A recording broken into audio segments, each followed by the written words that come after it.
felt that there was a piece of me missing, and somehow coming here fills in that missing piece, and it felt like the piece was always there from the time I was little, and now it feels like the rest of me is here. I think having the children was the impetus originally for us to think about moving. If we didn't have kids, we'd probably be still doing our thing. We had a good time. We both liked to party. Once kids came along, we realised that it wasn't just us anymore. I suppose what I am doing has been called downshifting. I don't see that what I'm doing now, living a simple life in a small cottage in Donegal, as being down anywhere. From a possible career, a possible professional status and lots of money that goes with it, I have chosen to live a simpler life. I lived to work and I worked for money, and it cost me a lot. I can now reflect back on it and enjoy my life now more through that. I haven't had the experience of the rat race per se. I don't regret the change I've made, and I think for once in my life I've made a good decision. We dream about it, we talk about it, and increasingly we're doing something about it, leaving the stress and pressure of the lives we've grown into for a more modest, simpler, healthier existence. Following the desire for some kind of inner peace or fulfillment that modern life seems to deny.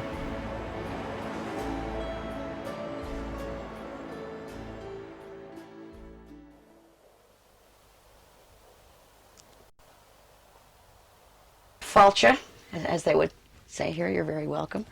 This is the van, or the mobile home. Living room, which I like a lot because I like how many people I can sit around there. Kitchen cum office, because I check my email, etc. here. And this is the Reiki room. Reiki is the alternative therapy that I do, and would do the treatments in here. Back here is my bedroom, which has the most comfortable bed in the world. Because she came to me last year and she wanted to know if I would consider letting her put a mobile home on the site and more or less take up permanent residence. My wife and I discussed it, and whilst I was in principle against anybody taking full-time permanent residence, we decided that yes, we would give her a site. Yeah, she seems to have gelled into the area pretty well, you know. 6 years ago, Kate Elms walked away from her settled life outside Chicago and a good job running a local theatre. She was 55, divorced, her daughter's grown up. Her life was busy, but she was unfulfilled.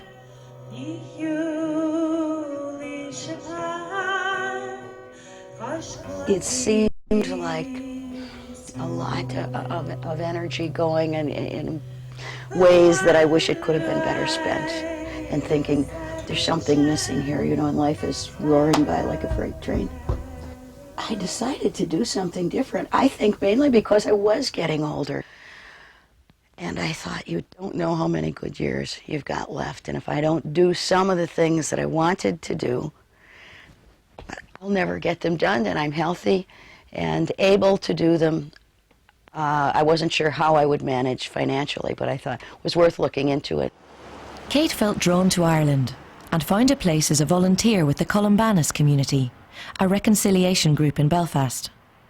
But with no nest egg or savings, to accept the unpaid position, she had to raise money to fund her change of direction. I started taking my antiques to work at first and would set up a little thing on my desk and say, you know, say $25 or $10, and I advertised in the Argonne News for some of the nicer stuff. So part of it was selling the antiques, and then my car eventually. The hills of Donegal seemed a long way from Belfast and her work with women's groups and victims of the Troubles, until a friend suggested a weekend break. You know, that first weekend, I will never forget how sweet the air seemed here, and the way that things moved, much slower here, and I suppose out of bright lights, big city, and away from kids and dirt and noise. It was great. It was great.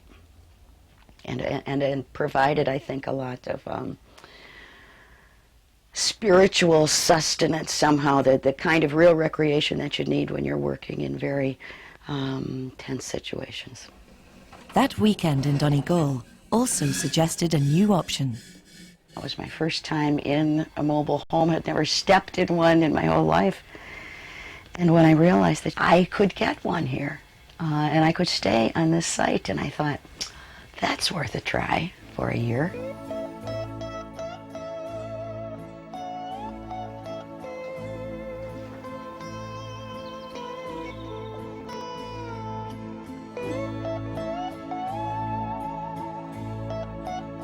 There are things that you can't do, you know, when children are little or when you're working. This seemed to be the time in my life to be able to explore that missing piece. And so I did it. It seemed kind of an odd time, like maybe you should be doing that when you're 20. But I was married when I was 20, you know, so I'm doing it a little bit later than everybody else, but it seems like it's the right thing to do.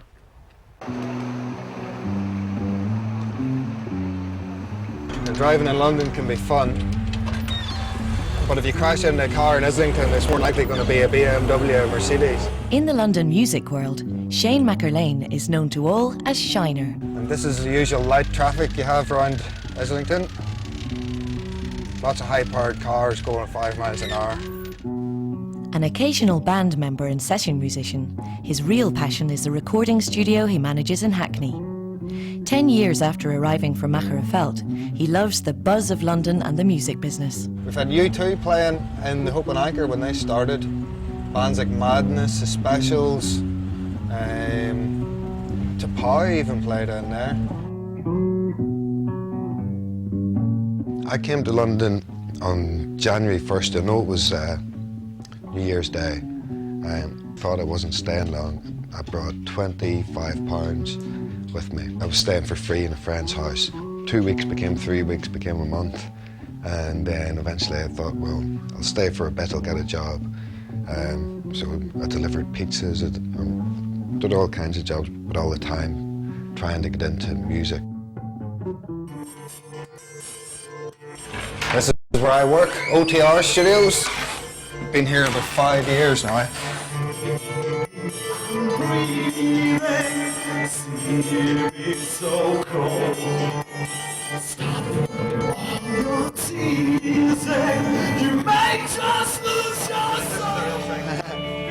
This is a band I've been working with for a few years. 1 Minute Silence, quite a major metal band. And they've been using this studio since before they were signed.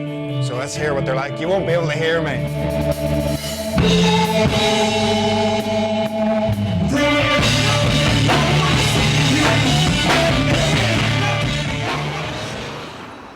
Shiner has mixed with celebrities including top novelist Ken Follett, whose pastime is his blues band, and whose friends include other famous writers. First time I was really starstruck when Stephen King, the author, came to the studio. He had a book launch, Follett's band were playing at the book launch, and I was like, oh, Stephen King. I've done lots of little tours to Germany, Amsterdam, and Holland loads of times, Belgium, Spain, all the way around Europe.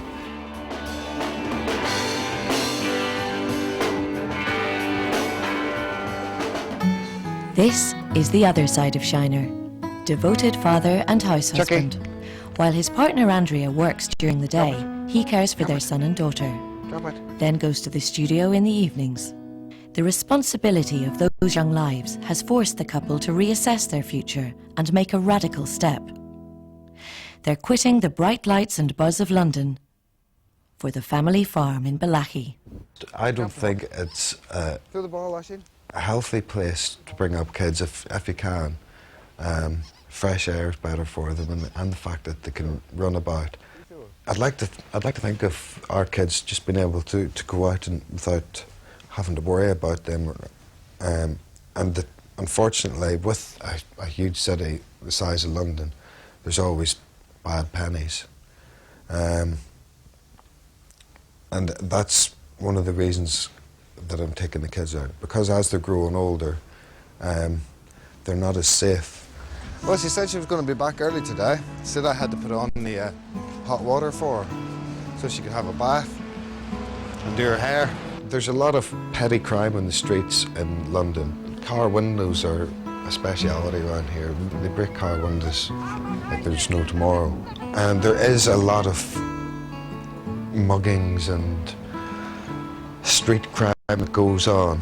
Farm work and rural life will be a radical change. But Shiner has longer-term ambitions to build a residential recording studio on the homestead.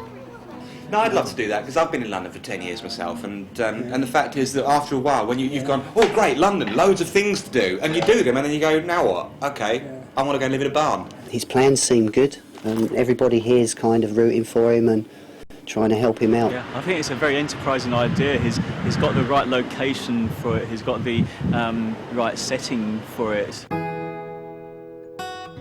But the studio's still a long way off. In the short term, it's back to his parents and back to basics. To do something for myself and with the family, for the family, I think it's more worthwhile, and it would be a good experience. I'm looking forward to actually working on the farm and just being out and doing a bit of manual labour in the open air. I hadn't realised how many police sirens that I was hearing until you actually spend the night in the countryside, and you realise, well, I haven't heard a police siren, I haven't heard a fight, I haven't heard any breaking glass. You feel better in the mornings, and it's a healthier lifestyle. Well, I don't know if Balahi's ready for me, but You're ready for Balahi? I'm ready to take on Balahi.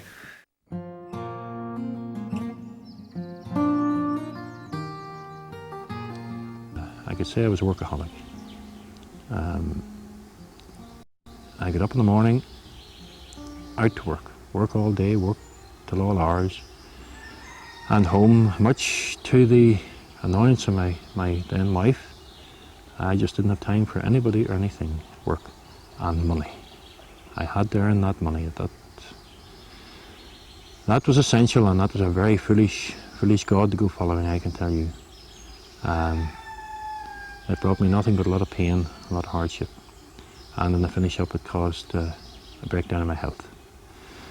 And my doctor said to me, if you ever work again, you've got to go for a stress-free job. So I came here. And so I think it's the best move I ever made. The rat race cost Peter his health and his marriage.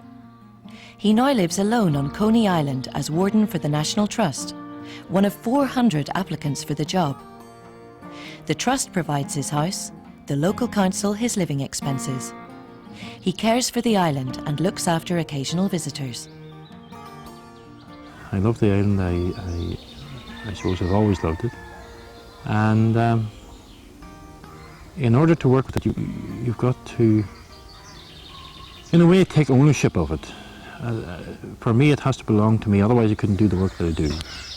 During the winter, from October until March, you wouldn't see, I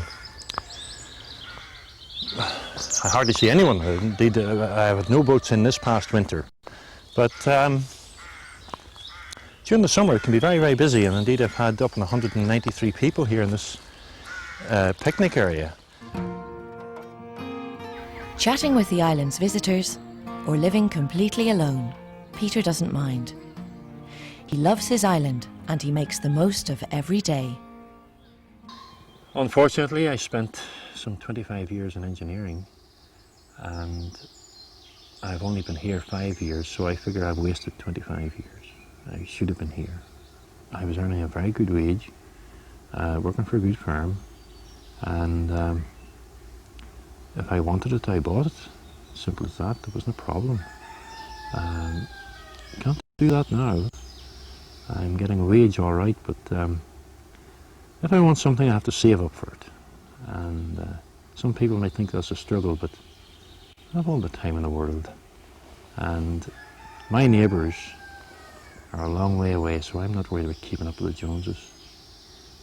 Let them keep up with me. If they are living in a place as nice as this, well, good luck to them. I'm enjoying my life, and I'm not running after any money now. I'm out of the rat race. I don't have any nest egg, and there's no money on Coney Island. Any treasure that there was taken away many years ago. I suppose the truth of it is, I don't want money. I had money, I don't want it anymore. It means nothing to me other than you don't have a red face when you come to the checkout. You're able to pay for your groceries. When I first came over, I had a lot of boxes stored in my daughter's basement. Maybe a dozen boxes and 2 cedar chests. And having to divest myself of that stuff, not only is there a freedom about doing that, but you learn what you can part with. It forces you to simplify your life, and I think that what's happened here is my life is much more orderly and much simpler. She's a casual, very easygoing lady, very friendly and very witty, and good crack to be along with. And she adds a sparkle to the community that we have here, and it's nice to have her. I spent a Christmas alone here, thinking that would be fine. It wasn't fine, you know. I won't try that again.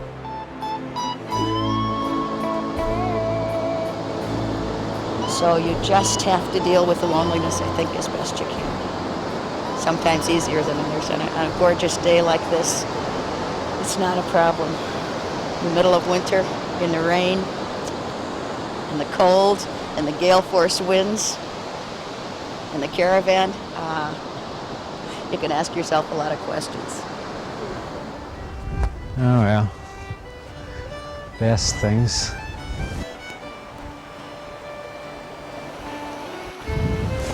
I've been to the deserts, I've been to the rainforests, I've been to the tropics, I've been to the Himalayas, seen some big mountains, seen some big forests, wild places. Donegal would be my idea of all of these places tied into one.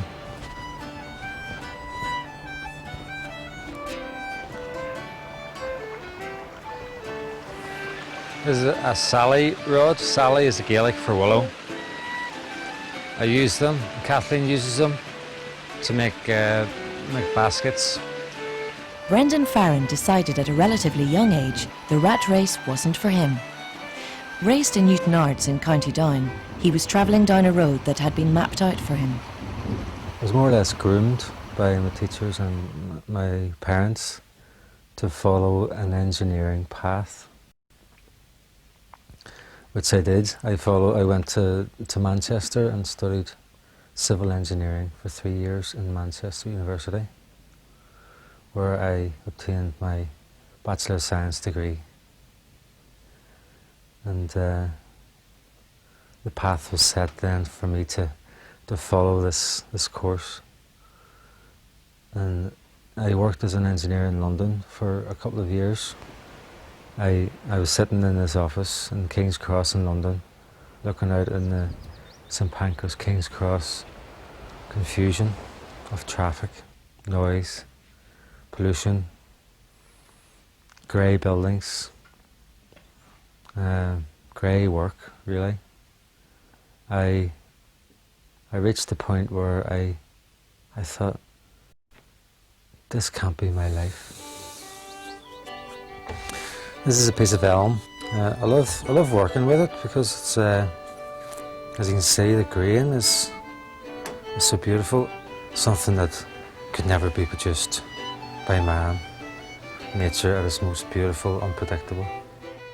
Leaving the promise of a profession and security, he travelled the world, but returned with questions unanswered. I was probably even more confused when I come home, because having seen how people, especially in Asia, where there's less prosperity, less development, people with literally nothing, how they can be so happy, living their simple lives. I was probably even more confused because here we were in the Western world with all these choices and none of them seemed to appeal to me. Brendan travelled again, earning a crust with his rediscovered artistic talent, until he found himself in Spain. I suppose I was 27, 28 at this stage, and I felt homesick for the first time in 10, 11 years. I felt like I needed to be with my own people, with my family, friends, and with people who I fitted in with, I suppose. I felt an urge to set roots a little bit, so I moved back to Ireland. Brendan began his Donegal life in primitive conditions, living in a very basic caravan. Painting brought in just enough money to keep the wolf from the door. I was on my own in a Gaelic-speaking area of Donegal, without friends, prospects, electricity, running water. The challenge of this excited me as well as petrified me.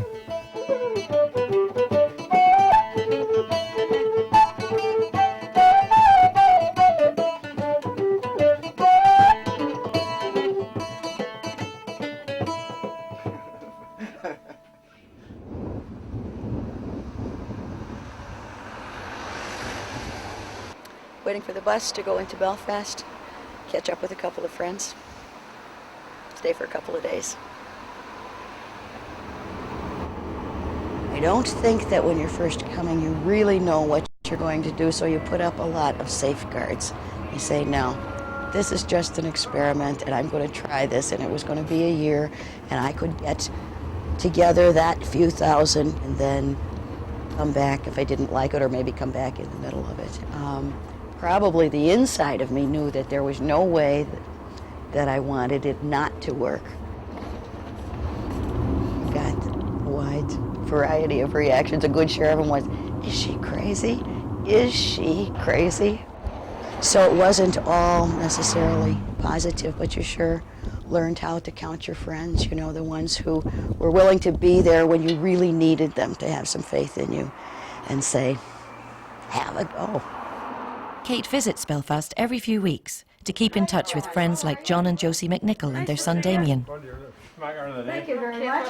Oh, nice to see you, Josie. Looking great. The world traveler.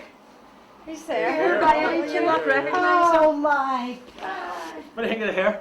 Holy smokes. Whenever you look at Kate compared to some other people of her age and her generation, Kate has tremendous enthusiasm and ability for things, which is really, really good, because a lot of people, whether young or old, especially old, are really frightened of making a change.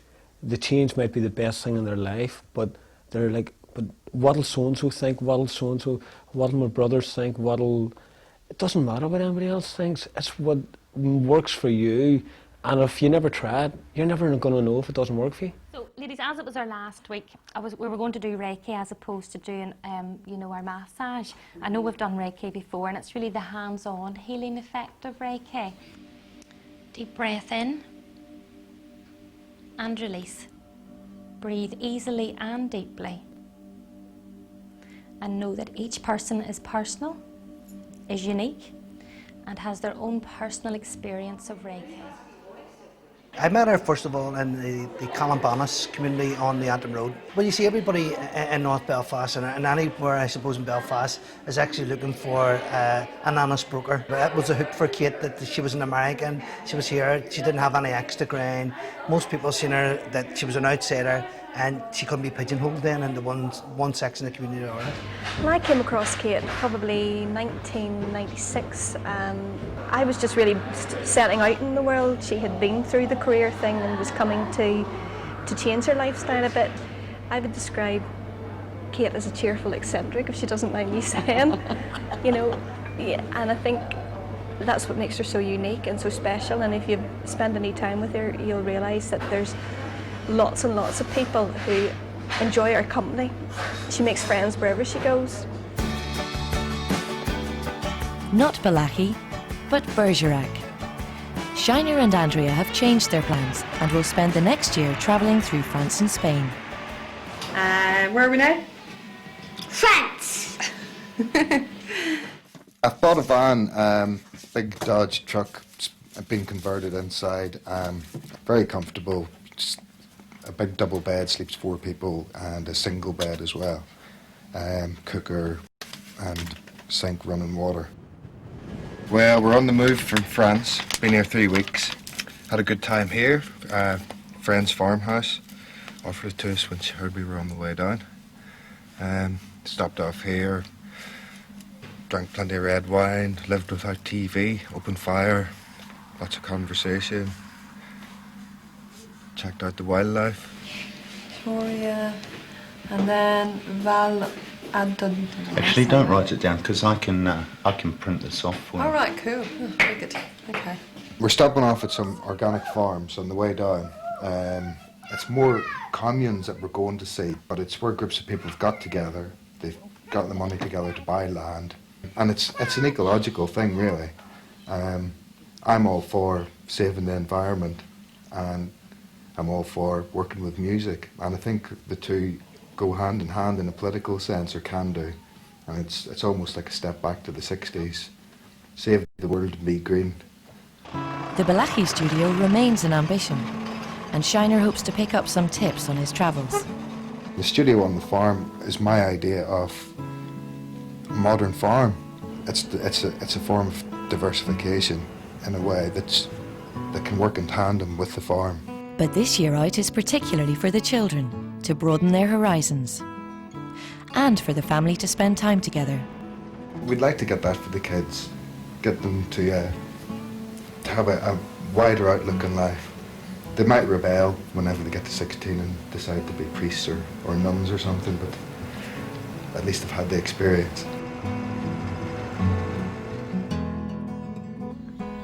I was married for 16 years, and as I said, I have 2 wonderful children that I love and I'm very proud of. I didn't have much time for them through work. I give them as much time as I could, as any father can, in the society in which we find ourselves.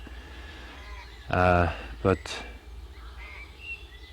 no, I'm a lot more content now, a lot more at ease with my life, and when they do come to see me, and they do come to see me, I have time for them, and I can help them now because I can think through their problems where I hadn't time, I suppose, to think through other people's problems, or perhaps I wasn't that concerned with other people's problems at that time, more concerned with my own. It's amazing just how wrapped up in yourself you can become, and I think it takes a change to make you realise that. But like I say, if you're not enjoying what you do, change it. Get away from it. You're only wasting your life. 2 years ago, I was frozen here in Coney. The bay behind us froze over, and it was like that for over a month. That in itself caused certain hardships, in that you can't, you run out of milk, you're out of milk. There's no shop to go to and you can't get to it anyway. And you might feel totally isolated. But the real beauty was when the hoarfrost got onto the branches of the trees, and when the breeze blew, it was like a wind chime over the entire island. Beautiful, beautiful sound of music throughout the island. There are people on that loch who live on their boats year round, and when they can, they come to see me. And we'll sit and we'll have the crack and party, and if I need help, they're here in a flash. Those are friends. But if you have one genuine friend, then you're a very wealthy person, and I'm probably the most wealthy person on earth. I get up early and have my breakfast, and I listen to the radio, and I hear about the traffic jams on the West Link and the M1 and Sandy Knowes, and you can hear the traffic build up on the motorway. You can hear the factory sounds. And then I turn around and I go back onto the island and it's all peace and quiet. I don't miss it one bit. I just love this place.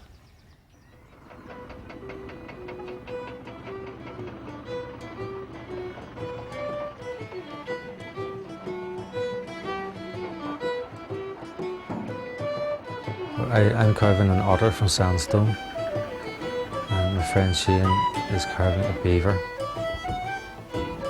And these two sculptures will commemorate the twinning of Ironmore Island and Beaver Island in Lake Michigan in America. There's a lot of people from Ironmore left and went to Beaver Island, settled in Beaver Island after the famine, 1850s onwards.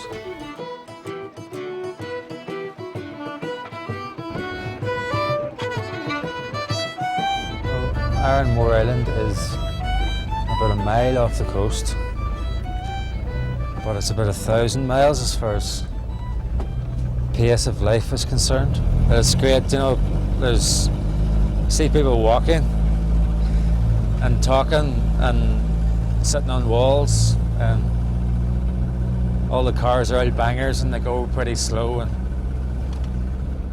people have time, just, you know, there's no real rush. And things get done eventually.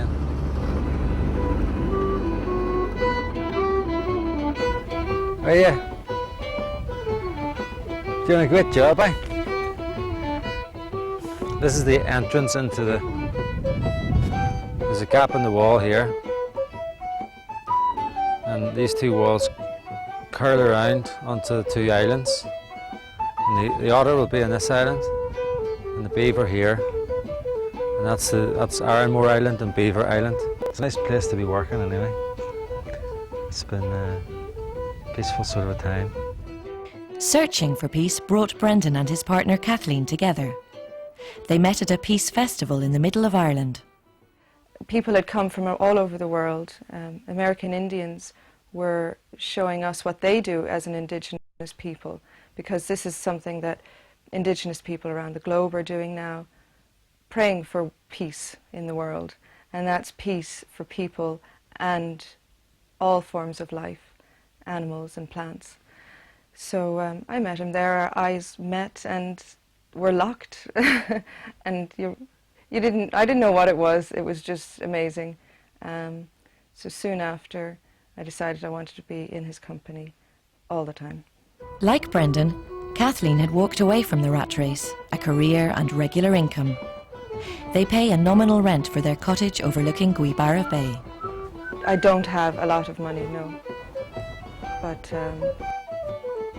you survive, you get on with it. I just don't like being ruled by money, and I don't like what money's doing to society. It's creating more of we're not people anymore, we're consumers. I suppose I know from my experiences in London that the more money you have, the more things you can see to spend it on, and you're never really much richer than you were if you had nothing. This was brought home to me once starkly when my caravan was burnt down in a fire, and I lost all my possessions apart from what I was wearing. And this was quite a shock. 3 days maybe it took me to get over the shock of having nothing. And then strangely I was elated by the thought, if you have nothing, you have nothing to lose. And I was as free as I think I've ever been. Brendan may have walked away from a career, but his passion for low-cost, sustainable living allows him to use his engineering skills in the studio he built. I needed a light, airy space, and using the skills I learnt about structures, I applied myself and I built this lovely space to be working in. These are plans for a cob house, a clay, lime and plaster walled house. So I'm going to try to get it past the Donegal County Council. They're notoriously stiff, but change is constant. ever hopeful.